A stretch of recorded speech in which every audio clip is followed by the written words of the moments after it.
Welcome back, Josh. How you doing? I'm good. I'm good. How are you?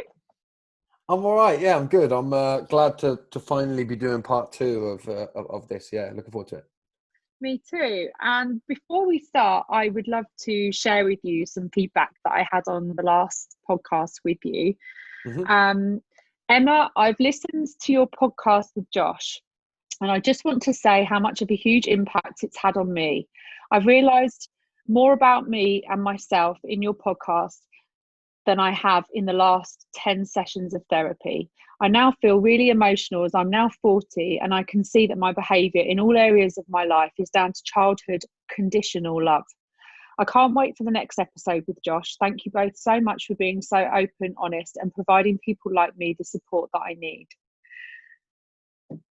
So I just wanted to share that with you, really, Yeah, before we no, start. it's it genuinely means a lot, and it sort of never ceases to amaze me, the impact that can be had when you kind of have these sort of conversations. You know what I mean? I think I can sometimes take it for granted, and I think when I get messages like that, um, it just kind of makes it all worth it and makes you realize why you're doing these kind of things. Mm-hmm. And it blew me away, but it's true, isn't it? So I mean, I could relate to that because I've had lots of therapy and lots of counseling, and kind of going in line with what I say, like, I believe that real healing starts with sharing. Mm, And even when we go to a therapist one on one, because we're with a professional, we can still come away carrying shame and carrying the feeling of I'm still on my own in this journey. mm, And for me, the real power in my healing has come from being able to talk and be in the space with somebody else where mm. you kind of go, I get that, me too. It's not the same, but I get it. And you Yeah. feel heard and you feel seen. And that for me has been, really powerful. So I could really relate to that message that came through. Yeah. Yeah, and I think there's a lot to be said for it. We can sometimes almost like over medicalize the conversation around emotions, right? I think most people will say that some of the biggest moments that have come for them is interaction with other people that made them feel not alone. Do you know what I mean? So Mm-hmm. Mm-hmm. I think it's vitally important, really, to promote the idea of holding space for one another in a way that enables us to Mm-hmm. share and find out that we're all human. The things that we think, the things that we think keep us alone in the world actually normally attach us to more people than we could ever imagine. Mm-hmm. And ultimately that comes from the ability of giving one another permission Mm-hmm. to share in that way. Mm-hmm. Um, so yeah, I just wanted to share that with you because it's nice to have feedback, because sometimes, when you're putting out content and, there's a lot of people sort of consuming that content, but to kind of receive that feedback, it's I think it's good for everybody to hear, the listeners and the people putting the content out there. Yeah, definitely. So I'd like to carry on from our last conversation. We were speaking a lot about your journey to where you've got to today, Hmm. and following on from that, and another message that I had aside from that, actually, about the podcast, was the lack of realization or the lack of understanding about the difference between conditional love and unconditional love and the impacts of that. So I'd love to unpack that a little bit with you now, and then I'd like to move into some modalities that can be used that you may have experienced, I may have experienced, to unpack the kind of trauma that goes with that, and how we kind of move through our healing after realizing that there's something that we need to tend to, so to speak. Yeah. Okay, cool. Sounds good. Sounds good. So in your experience, what is the difference between conditional love and unconditional love? So there's quite a substantial difference, right? And I guess I would start by saying that the only time I believe that we should expect unconditional love Mm-hmm. is as a child from our primary caregiver or parent. Okay. Okay. I think searching for unconditional love in an adult relationship Mm-hmm. can become quite unhealthy. And I Mhm. think when we do that, it's normally a reflection of chasing what we should have got when we were children. And so to come back to the question of what is the difference between conditional love and unconditional love, the kind of proof is in the term, right? So conditional love it means that in order for us to receive love, we feel like we need to do and be something. Now, there's lots of different things that kind of could trigger that to happen, right? Or could be the cause of that happening.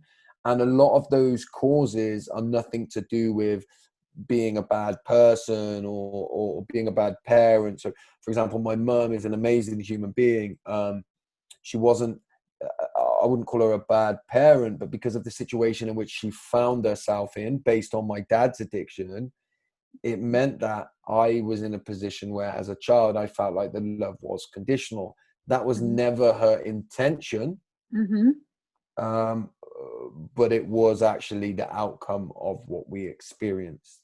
Mhm. And would you say that that would be the conditions weren't necessarily on you? It was that there was no space because there was another priority. So therefore, what was left was conditional to what had already been given, and everyone else had to show up in a different way around that addiction in your house.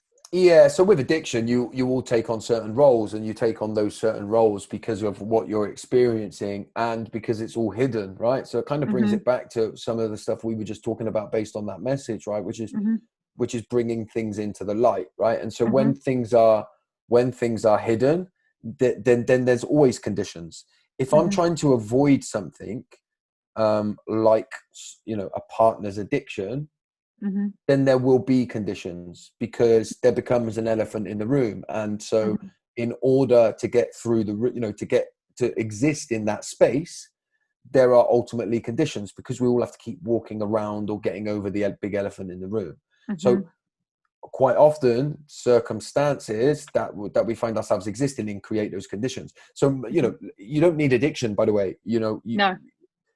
Stress of any kind or a busy job, a busy working Mhm. life, right? Mhm. If you've got that busy, if that parent is emotionally unavailable, it might Mhm. be as simple as a child starts to think, well, I've got to be loud and be Mhm. like more lovable so that my parent can love me more Mhm. than my job. So there's your Mhm. condition. Mhm. Another example could be, and you might have heard of the term of like second child syndrome, some people call it, right? Mhm. Where the second child in a family has a tendency, broadly speaking, right? And of course, everybody's different, but broadly speaking, the second child is often quite more vocal and a bit more aggressive, right? And that Mhm. is because the condition for them was they came along second after the firstborn child, who was like Mhm. the golden child, the born love, the one that they fell in Mhm. love with and could devote their whole time to in those initial years. Whereas the Mhm. second child, when they're born, is always, to some Mhm. varying degree, fighting Mhm. against the attention of the other child in order to get that attachment. So Mhm. then you ultimately you have another condition there, right? So Mhm. it does become a bit of a minefield when you start to look at it properly, Mhm. and start to look at it on a deep level. And what I would say is that from a parent's perspective, if you can get it anywhere near right 20 to 30% of the time, then I think you're doing really, really well. Mm. Yeah, and I mean, for me in my situation, the conditional love came in the form of narcissistic parenting on one side. So therefore there was no space and everybody was walking on eggshells, and everyone in the house had conditions to be met. Hmm. And it was a constant case of appeasing a very authoritarian, militant head of the house. There was no room for anybody else, and if that person wasn't happy, may go for 2 months without speaking to anybody else, acknowledging anyone else, talking to anyone else, and then on the flip side come in a very aggressive style with huge demands, so Yeah. then there's no space. So everything was totally conditional on a person, so therefore there's nothing unconditional about that, really. No, well, exactly. Yeah, And in yeah. order to be able to get attachment, you need to walk on eggshells, right? So you Yeah. know, that's an expression that we use in that actually goes a lot deeper, right? That means there's loads of things that you need to do. You can't bring your emotions to the table, because if you do, you're going to upset the narcissist, and if you upset the narcissist, then that's going to upset the person who's in a relationship with the narcissist, right? So then there's all these conditions that we learn as a child, right? That ultimately, and here's the big thing, I guess, that ultimately we take through into our adulthood. Right? And Because it was then interesting what you said earlier about in an adult relationship, if we're seeking out unconditional love, it's a byproduct of something we should have had or felt we needed when we were younger. Now, that's quite interesting to me, hearing you say that right now and then, because I have gone and sought out,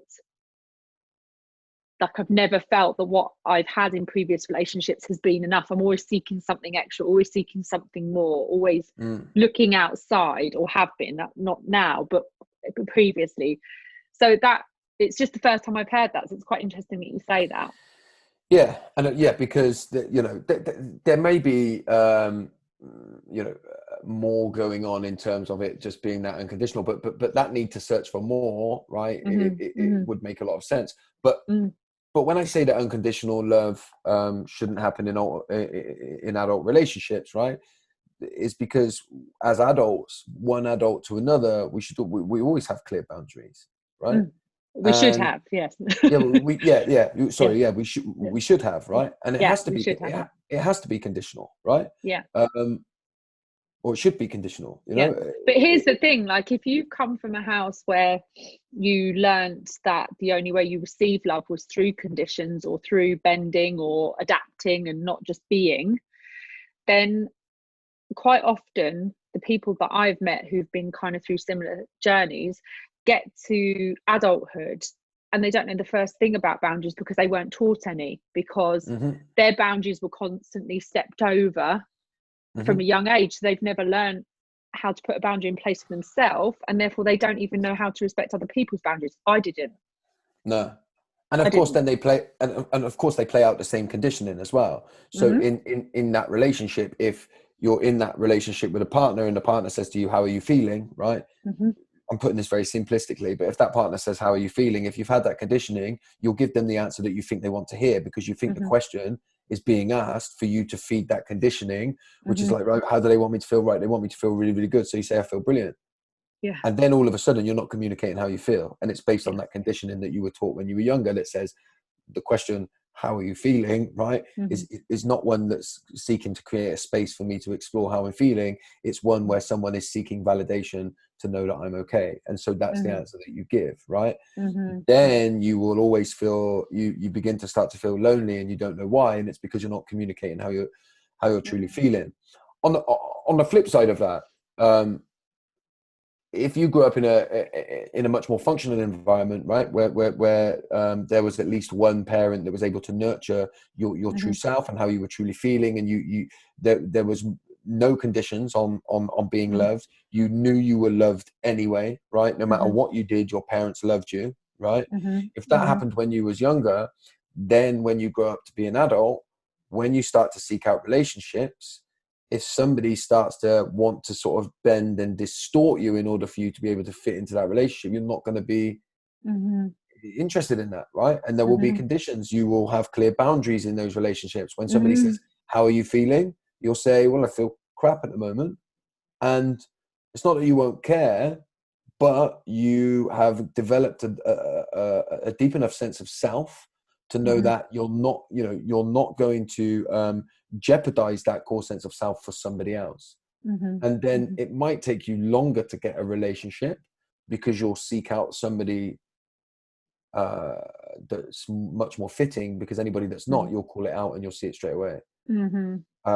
If you had those conditions when you were younger, you're much more likely to jump at the first person who kind of makes you feel a certain way. Does that make sense? Well, yeah, and the opposite of that, I suppose, is if you have got used to not expressing your full emotions. For me, certainly, seeking out relationships where people were emotionally unavailable was a safe play. So not necessarily bad people, but just people that were emotionally unavailable, because that meant they weren't too bothered about what I was, where, you know, me, or didn't want to get too involved in where I was at. So it was sort of a safe disconnect as well. So that can happen also. It can become like this avoidant type of thing where you, on the outside, you appear like you're connected, but you're not. Yeah, exactly. And then and there's a comfort in that, right? Because then you're all comfortable, sort of in your own detachment. Yeah, you're just comfortable in that space. Yeah, but ultimately it's unhealthy because you're both detached. There's not proper attachment either. That's why, you know, those relationships have a tendency to kind of blow up very quickly, or you both start hurting each other because you're not properly attached in the way, you know, in the way that you should be. So what I'd like to go on to is, okay, so let's say we identify these things in ourselves, or, you know, we can listen to what we're saying and we think, yeah, I identify with a few of those things. How do we go about starting to learn about ourselves? How do we start to have insight and kind of unpick some of the things that we just believe are so? So we have to, like, the first point of contact, I believe, has to be to reconnect with yourself, right? So you have to start to try and reconnect with your body. You have to start to try to have the desire and the want to listen to your body, listen to the feelings that you're experiencing. And so what are you doing in not you, I mean, what is one doing in their daily life in a way that's gonna feed into that? If I broke a leg and then I needed to build the muscle back up on it right after I'd broken it, I would work on it every day. I would make space in my life every day to do the kind of rehab exercise that I need to do. What are we doing in our daily lives to try and reconnect with ourselves? So the first place I started was literally, it wasn't, you could call it mindfulness, but it wasn't really that. It was more, I'm going to spend 2 minutes, initially 2 minutes, trying to feel, not trying to think about anything else, but trying to feel all that pent up emotion, all of the stuff that I'd run away from and able to show up for what I wanted to show up for.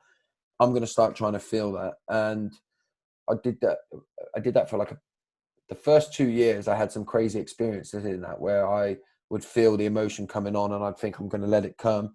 And I used like sounds, I used different music, I used different kind of videos to try and bring that emotion out from listening to sad Westlife songs, right? That I thought they're making me start to cry. So boom, let's get them, let's listen to them, and let's get those tears out and see what that feels like and see where that's coming from. You know, to listening to sort of guided meditations that took me to a place with my inner child. So I think ultimately it's about making, for me, it's been about making that start and starting to fully find ways to reconnect with our bodies, because the first thing that we do is disconnect from that, and we detach from that, and we don't allow ourselves to feel anything, and it's scary, very scary. And I think, you know, most of the time it probably should be done with a professional. I'd done all mine by myself, but I probably wouldn't encourage people to do that. I did it by myself because I couldn't trust anyone else with my feelings. That was my stuff, rather than anybody else's. See, for me, I went to, first of all, it was a counsellor, which was great because even that was terrifying, to be honest. I just felt like it was the biggest thing I'd ever done, going into a room and talking to a stranger about my stuff. But then as I did that a bit longer, it was good. It was like a gateway into being confident to show up and share with somebody else. But I then realized I kind of started going around in circles, and that's when I started to realize that it wasn't just a case of talking about it, and I was still having physical reactions to things. So then I years later took a huge break, and then years later went into a trauma therapist, and she started talking to me in a slightly different way, and it felt different to a normal counselor. It felt very different and brought up some crazy stuff from me, and that was really good. And then I thought, yeah, you know, I'm really kind of nailing this, like there Yeah. was like a finish line, right? So this is Yeah. my own naivety. There's a finish line. I'm going to cross that finish line, and then I'm going to put that old Emma in a box. I'm going to push it to the side, and I'm going to carry on and go back to how I was before. Yeah. That was my notion. And then of course my body started to tell me very, very different, and that was a real wake-up call for me, because it didn't matter how many talk therapies I went to, my body was telling me I'm not okay, I'm not okay, I'm not okay. And that's when I went to had EMDR, and that really was a huge, massive shift for me, because it was incredible, actually. And for the first time ever, I really felt that trauma get smaller and become less impactful and less intense. So when I was triggered again, the feeling would come back, but it was smaller in every way. And then the other thing, I suppose, is for me, journaling. Like, I really learning that there are more than 10 emotions, and how to identify them was a biggie. You know, and my internal narrative, being brave enough to put that on paper, and realizing how much that internal narrative, that wasn't true, that I was making up in here. I hadn't fact checked it with anybody else. It was just what was going on between these little ears, and realizing that that was the cause of a lot of my emotions, which were the cause of a lot of my triggers, which were the cause of a lot of my physical and emotional reactions. So getting real with my own internal dialogue that you don't even realize you have until you're brave enough to get it outside of your head and onto paper. Massive. No, it is massive. It is massive. And EMDR is something that I would love to do as well, by the way. I've never done it, but I've read a lot of stuff about it, and it's the one thing that that I would be really interested in doing, and probably will do in the future. But and I do think it is like a forever journey as well. It is. There's always stuff that comes up. You sort of reach a stage in your life, and like you say, you think, I've cracked it, right? I've nailed it. I'm never going to cross that finish line. Yeah, exactly. I'm never going to do anything stupid again in my life, right? And then you find yourself in this big hole, looking up, thinking, "How have I done this again?" And that's been a story of my life throughout my healing journey as well. All right. So I think that's one thing that I would really say, is that self-compassion has to become at the core of what I do, because I have the ability to blow my life to bits in a split second if I'm not careful. And so kind of having a little bit of acceptance around just how flawed I can be, I think can become hugely important. I mean, giving yourself grace is a huge part, and it's something that I think as human beings we're not that good at doing. We're very good at offering that grace to others, often, in most cases, unless we're feeling personally aggrieved and fueled up about it. But in most cases, we're quite good at offering that grace and space and understanding to everyone else. We're very quick to say, don't be so hard on yourself. Give yourself time, give yourself space. It's okay. But when it comes to ourselves, we'll go to town on ourselves about how terrible we are. And this is the part of my journaling, for sure. The things that I say to myself are horrendous. They're horrendous. And if you imagine then going to say that to someone that you love, well, you just wouldn't. And they're horrendous, like the pits. And so that for me has been so powerful, to really be truthful with myself about what I am telling myself, and then challenge it, and go to work on it, and put it to the test, put the statement on a bit of paper and fact check it, test it, are you actually true, and it's been a huge part of my work over the last year, that particular exercise on a daily basis. I do it every day in my journal. I write down how I feel, all my feelings down around the different areas. So I'll put myself, my job, my family, my friends, you know, and underneath I'll put every emotion that I felt. Then I'll put down any triggers that I can identify with that have just irked me or pulled me. And then I'll write down my internal narrative. So what have I told myself about all these things that's happened that day? And when I do that, and then I go back over my emotions that I've written down, I get a highlighter and I write down every emotion that was generated by my internal narrative versus what actually happened without me going and fact checking it. Do you see? And it's become this like daily practice that I do. And it's really helped my inner bully slow the F down, because it was kind of out of control. And I think we don't even realize we're doing it. No, that's an incredible thing to be doing as well. And I guess, like, in a way, it's kind of similar to some of the internal work that I do on a daily basis. So I'm not very good with a pen and a paper. So I sometimes do voice notes for journaling. So I talk into voice notes because I just can't get what I'm kind of thinking and feeling onto paper. It just doesn't, the kind of connection between sort of head and pen is not there. Perhaps that's something that I could, that's a muscle that I could develop. But I use voice notes in that way. And then as well, that kind of self-talk stuff of listening to your self-talk.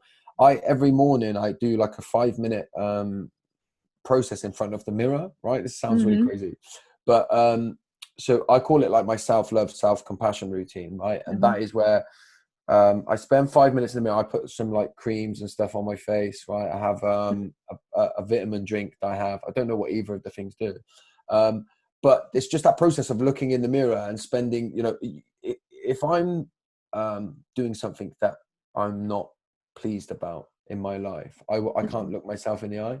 In the mirror. And so there's something really powerful about that, and it's just having that moment to listen. What's the narrative that I'm telling myself? What am I saying here? Like you said, is it real, right? Where's it coming from? Why is it existing?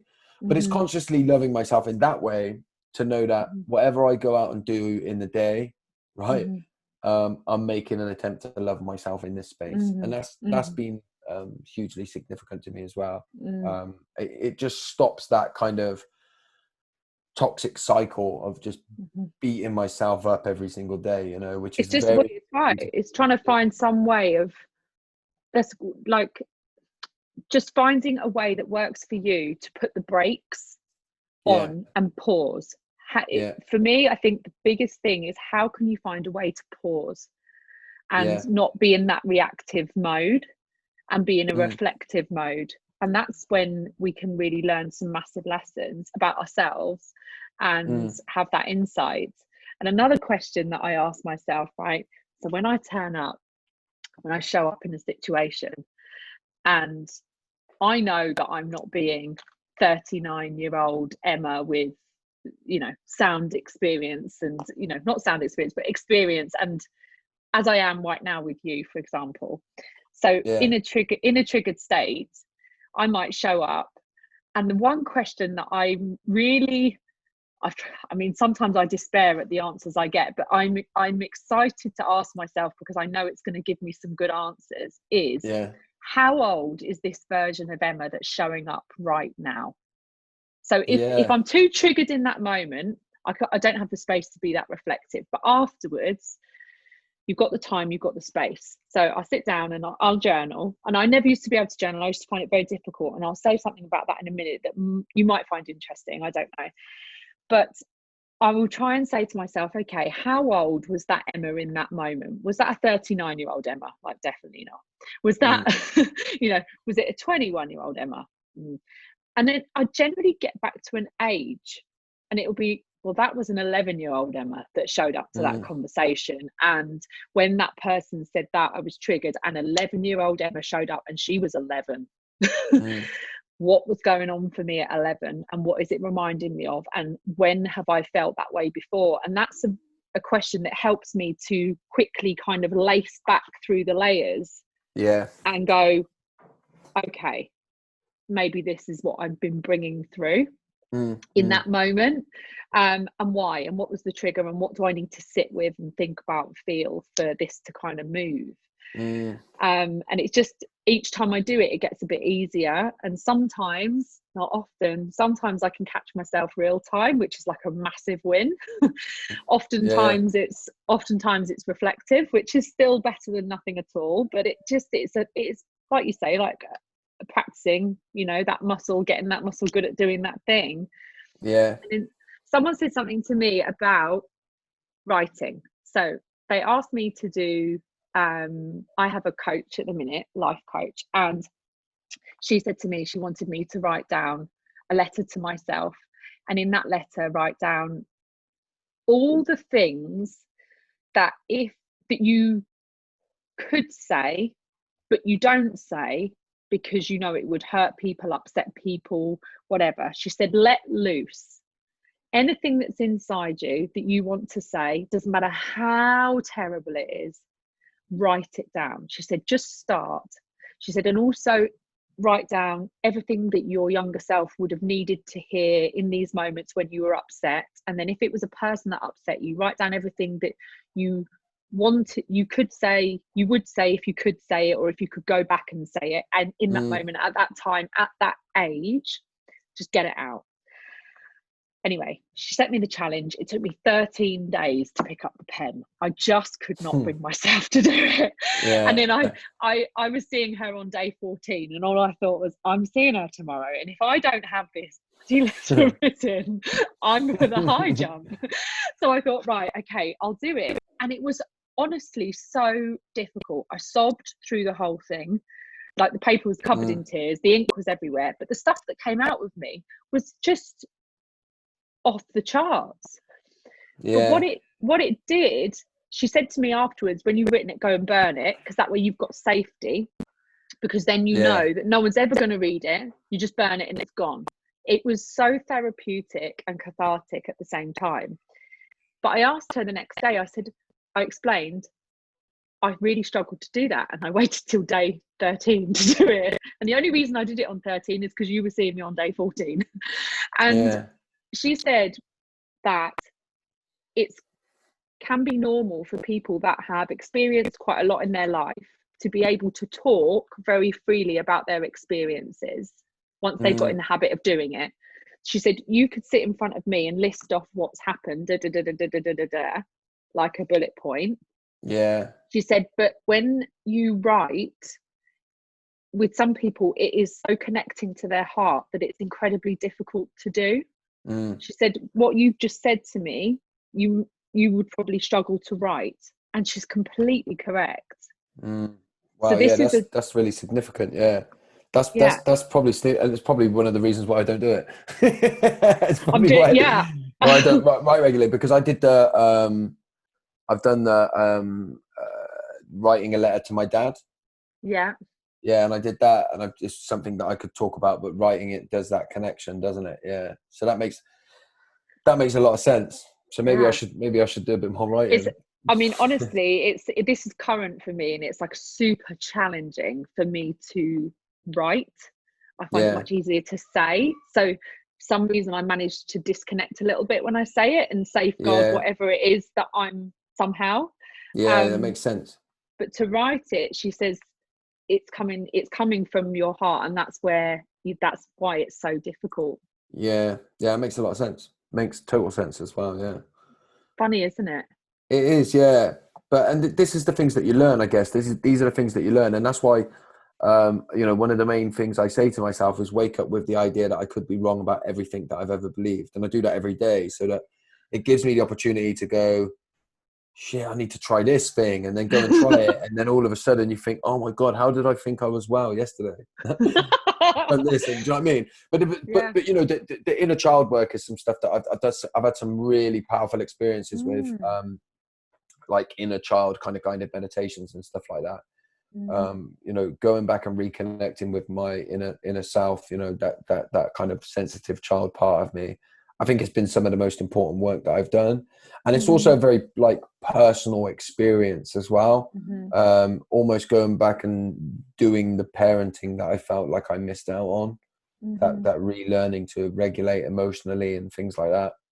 But again, and how would you it's all recommend working on someone that. would start like that? If someone said, they wanted to start doing inner child work, like what would be a good starting place? I think there's some great stuff on YouTube, right? So there's some really great guided meditations on YouTube. But it's like everything. The one that changed was a big, massive game changer for me. I've told about 10 people to do it, and they've all said it was rubbish. So I think, it's important to look and see. I've probably exaggerated 10 people. That is 2 or 3. But what I'm saying is I found that the honest guys, they're called on YouTube. They've got a guided meditation on there, an inner child guided meditation. It's like 10 minutes. And when I first ever did that, it changed my life. Because it reconnected me with my inner child in a way that I'd never done. That was like perhaps 5 or 6 years ago. So there's lots of stuff like that you can do. If mindfulness and meditation is stuff that you use, getting yourself into that kind of inner space and then being able to do it. Some of the guided stuff's been really useful for me. And since then and over time, I can get into a pretty healing state on my own now with like just calming sounds where it's hard to describe, but that's where most of my emotional work is done. When I slow myself down to go inward, that's kind of just where it all happens for me. I've had some really powerful experiences where like I've emotionally been wailing and stuff like that. And I can't put into words I want to say come back round, but when I come to at the end of it, I can't put into words what the experience was, but it changes you. And that comes with practice. I've had like a sort of mindfulness, sort of quiet space routine for like 6 or 7 years now. And it's I always say it's much like going to the gym. You don't just get strong straight away. And if you go for 6 years every day, you're going to be really strong. Do you know what I mean? So it's been the same with that for me. I had a guest on the podcast a few episodes ago called M. Deacon, and she gave a good tip about meditation actually for people that have never done it before. Was like what you're saying, not everybody will get on with every guided meditation, and it could be something as simple as you just don't get on with the tone of their voice, and it could just turn you right off. And she said, if you hit on something and you just don't like the voice, move on to the next one, because there'll be a voice that you like, or there'll be background music. Maybe there's a little ting going on that's just doing your head in. Just go to the next one. Don't just think, I've got to stay and do this because this is meditation. That there's so much out there. It's a really good tip. Yeah, and there is so many out there. And actually what you start to develop, because I love going on there and trying to find new ones. Like I don't tend to use guided ones as much anymore, but every now and then I think, I'm bang on one, right? And I'll do stuff like if something inside me saying I need a bit of self-acceptance, or I don't know, whatever it is, I'll search like self-acceptance guided meditation. And I know within 5 seconds of listening to the beginning of it, if I can get on with their voice and the noises they've got on in the background. And if I don't, I'm just like, nope, this is nope. No. And then also what you have to know as well is that I don't believe anyone gets it to work every single time. No. Sometimes I'm just fighting to sit there for 10 minutes. And at the end of it, I think that was, I've got absolutely nothing from that apart from it feels like a wasted 10 minutes, right? Yeah. It's not a wasted 10 minutes. It just feels like it. So I think it's important to know, again, if you want to use the gym analogy, sometimes I go to the gym and you come home and you say, that's a terrible session. I don't know, I didn't really do anything. I was just floating about. A meditation practice, when you're doing it that regularly, is the same as well. I did as you know, I'm actively trying to get pregnant at the moment in fertility treatment. So I did a womb healing Reiki guided meditation the other day. Off the charts. Like I've never experienced anything like it. And as a woman, if you have sexual trauma, or you have been sexually abused or raped or assaulted or something like this, or even just had a sexual experience that didn't make you feel good but was consensual, for example, as a female, I've been told that you can store this trauma in your womb area. So I did this womb healing because I'm open to and I'm enjoying meditation anyway as a normal kind of daily practice. And it was so intense. It was unreal. Like, I was sobbing and sobbing and sobbing for the first part, because the first part is the release, and then the second part they do like a visualization of like bringing in your spirit baby, basically. So it replaces, so you do a release and then you bring something positive in at the end. But it was so intense, and afterwards my cycle had finished, I wasn't bleeding anymore, and within an hour I bled for 2 hours. Wow. Just the most mental experience. I bled for 2 hours with the most immense cramps, and then just lifted. Wow. Let's see if it's the next Like, stuff sort of works. But isn't that Yeah. mad? Like, the Yeah, it power of is. this stuff is just blows my mind. Yeah. Yeah. No, look, it doesn't surprise me actually, because I kind of, I've seen this kind of stuff all the time, and I sort of really believe in it. So, incredible. Yeah. Incredible. And I'd like to ask you one more question before we go, which is, you are a father. Mm-hmm. So obviously there's massive differences in your dynamics with your children now and your dynamics with your father. But how do you now, with all the things that you've learned and stepped into, handle your kids' big emotions? So what would be a good sort of bit of advice for parents who are trying their best, feeling like they don't know what to do, their kids have got huge emotions and they're just like lost, which I have friends who feel like that. Yeah. So firstly, the one thing that I would say is to keep doing your best. So, because the first answer is, how do when you said, how do you deal with your kids' big emotions? The first answer I'll give is not very well. Right. Okay. So I can deal with people who I'm not attached to's emotions very well. But you chuck me in my family environment and it becomes much more difficult. So I find it harder to be there for my wife and kids than I do to be there for somebody I don't know, right? Because the attachment kind of stuff comes into it. So there's a lot of self-compassion that needs to be available for that, right? But then secondly, it's, that practice holding space. And to hold space for somebody else, I need to be dealing with my own emotions. Because what children will do is they will rip every single kind of defense mechanism you've got against your own emotional struggles away, because whatever defense mechanism you're using, it ain't going to work on them, right? So I think it's to be as present as you can, and I have to work hard at that. I have to really try hard at that. Is to be as present as you can, and to have simply to have as much self-compassion for yourself as you can. Ultimately, what you'll be doing if you think you're struggling is, one, you're probably sensitive, so that's why you've picked up and noticed it. And two, if you're awake and conscious to it, if you're awake and aware and trying, you're doing more than most parents are doing. The flip side of that is, if you're awake and conscious and trying, you're also going to be awake and conscious to how often you mess it up, which will be a lot and more than getting it right. But that is enough. This is why I always say, if you're getting it right 30% of the time, I think you're doing really well. The biggest parental downfall is lack of consciousness. So just denying it all and just pretending everybody's happy and that everyone's doing all right.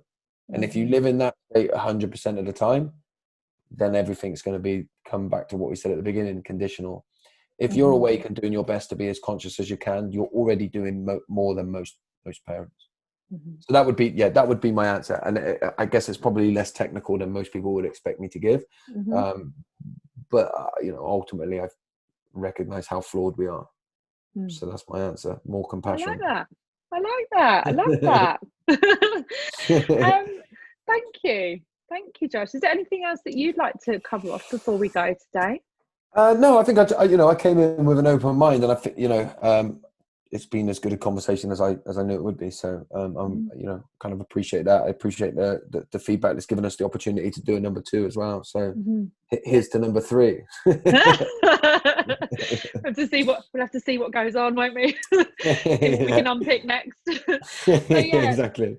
thank you. Like, thank you very much for coming on for part 2. I'm really grateful for your time, space, vulnerability, bravery, and willing to just be open always. I appreciate all of that, and I appreciate you. So thank you. Thank you. It means a lot. Thank you.